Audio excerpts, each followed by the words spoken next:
Hello, Gita scholars. We are studying chapter number 3, uh, Karma Yoga. We have discussed various points clarified by the Krishna. Uh, Krishna says that here it is better to perform one's natural prescribed duty, even if it has some fault, than another person prescribed duty, even if it is perfect. It is better to die while doing own discharging own duty rather than follow other. So I mentioned this verse is interpreted in two ways. One is if you consider this prescribed duty or uh, karma based on the capability, okay, own capacity, okay, then it is clear that you should do the work in which you are capable, you like it, and it is your passion. And we have discussed that this is the same reason of all successful people, because they follow their passion and they work what they want to do, not what other people are telling to them and giving CET and becoming elite club just because they can study. I gave a reason that I give example as well that Master Blaster or Sachin Tendulkar is God in the cricket, but he failed miserably in the parliament. Okay, because it is not his talent. I give another example, Amitabh Bachchan. He is a superstar, but he failed miserably in the business when he started company 20 years ago. So this happens because if you try to do someone else's work where whether you are not expertise, not passion, or not capable, it is going to affect you. Or even if you do not fail, you will become a mediocre. That's average person. And most of the people live life of mediocre, and that is they are happy in that. Okay, at compromises. This verse or slok is uh, can be translated in a different way by the vested interest, saying that you are from this class and you do only that work of that class only. Don't rise above this. So this is, according to me, misinterpretation by the vested interest to suppress other people. That is their lookout, but just we are just trying to understand how it is interpreted in two ways. Now Krishna, Arjuna is asking uh, why people commit sinful acts even unwillingly or by force. Okay, uh, and this is a very practical question because most of the people know what is right and what is wrong. Okay, they have been taught since the school days. Don't cheat, don't speak lie, don't kill others or do the violence. This we teach, or everyone teach, even whether it is poor or rich. All children are taught these things since the childhood. But why people don't follow it? Okay, because having knowledge, that is information. Okay, and following that information are two different things. Okay, so if someone doesn't have knowledge, we can call them as a ignorant. They are not knowledgeable. But there are many knowledgeable people who are as good as ignorant. पढ़े लिखे गवार को बोलते हैं, पढ़े लिखे गवार. So why does this पढ़े लिखे गवार act like gawar? Okay, I'm not labeling as gawar. It's a only pure word in uh, not in the form of education, but the information. Okay, Illiterate doesn't mean the person who is not gone to school. Many of the people who didn't attend the college are at much higher post. Or half of the parliament, half of the businessmen, half of the sport, half of the artists are not college graduate. Okay, so illiterate is just simply lack of information in this discussion. Okay, don't try to become a judgmental. Krishna says that it is the kama yasha krodha and all this guna, anger, this propel human being to indulge in the actions which are prohibited by the society as well as legal system and ethical system. Uh, Krishna explains just a fire is covered by smoke, mirror is masked by the dust, embryo is concealed by the womb. Similarly, knowledge gets covered by desires. Okay, I'll explain in detail what happens to this. So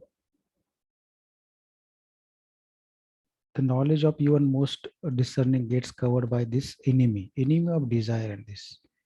Okay, so this is where I'm saying pade likhe gawari. Okay, Krishna is saying even people who have a lot of knowledge, information, still they do not act the way it is to be told. Okay, Krishna says senses, mind, intellect are the breeding places of desire, and through them this knowledge get clouded. Okay, I'll just finish this three shlokas remaining, and then we'll discuss how actions come. Okay, so here Krishna gave a metaphor of cloud, or then embryo, smoke, fire, to explain how even info people who have information they do not act, and it explained that the senses control this senses is enemy and it propels person to take the actions which are not supposed to be done. The senses are superior to the gross body, superior to the senses mind. So this is what we discuss in the Sankhya Yoga, or discussion of the whole body and mind. Okay, so last slok is this: knowing the soul to be superior of material intellect and subdue this sensation, mind, and lust. Okay, so we'll discuss one by one here. Okay, so actions. Whatever we do the actions. What are the actions? External actions means speaking or expression or behavior. That is external actions. Internal actions are thinking, feeling, dreaming, fantasizing. These are internal action which are not seen. External action are seen. Both type of action is the result of some sort of impulse. Okay, that impulse comes from either thinking, emotion, some sensation, okay, or maybe some instinct, or we can say urge from the memory. Okay, so after this is processed, action is done. So all actions are the result of either thinking, emotion, sensation, or some instinct. So sensation comes from outside. Okay, this is what is mentioned in the shloka as well, sensory system. And then there is attention. Okay, our attention. Then there is identity, ego, complex, and lastly, soul. Okay. Now, these are the concepts to explain the things. Identity and ego is an abstract concept. Soul is an abstract concept to explain the things. Attention, we all know it's called as chitta. And these are very well known: thinking, feelings, sensation, instincts. These are very well known, and you all know that. And then actions come. Okay. Now, here, thinking part or rational thinking part is, if you see, hardly 10%. If you observe your 100 action in one day, 100 action, only 10% will be because of rational thinking, and rest will be this emotions, sensation, and instinct. Okay. So these are at sub-awareness level. We may not call subconscious because you are conscious in whole day, or uh, in medical term. So you are not aware of at least 90% of the actions. Those are done by the emotion, sensation, instinct. And who provide the sensation? Now the sensation is coming from outside, maybe media or people or anything. Okay. If you watch television news, they provide you a sensation, and that creates some sort of emotions and result into some action. So what Krishna explains, that even person is knowledgeable, he does not act because this is an enemy. Okay, sensation and all that, this is overriding thought process and take action. Krishna gave an metaphor like fire is covered with smoke. Similarly, embryo, human embryo, fetus is covered with amniotic membrane. Okay, so the knowledge is covered by other things. These are just metaphor to explain. The take home point here is that many people say that they are aware of action. Okay, but actions, almost majority time, they are not aware. Okay, they are not aware, and it is not their fault. It is the human design. It is not the person of any fault. This is how human is designed.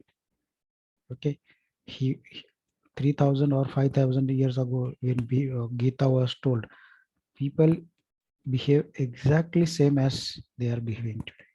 That is the reason this some concept are exactly applicable, even everything is changed. For example, these things beautifully explain the human behavior, human mind processing in the Bhagavad Gita. And this cannot be challenged even by the sciences as well, because many things are uh, explained in the science as well. If you see the Sigmund Freud and all the famous books, these things are more or less same, maybe little variation, but definitely Gita, uh, that time people had some sort of logical thinking as well. Okay, so take home message from the today's discussion is uh, increase your awareness. Okay, increase your awareness, and to increase your awareness, you will have to start mindfulness. Okay, mindfulness.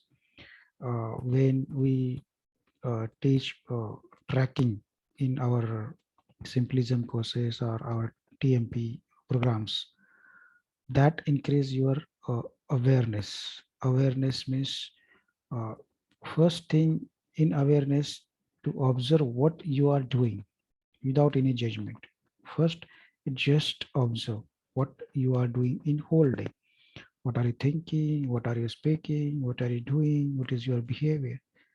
And the analysis comes afterwards. Why are you doing it? That comes afterwards.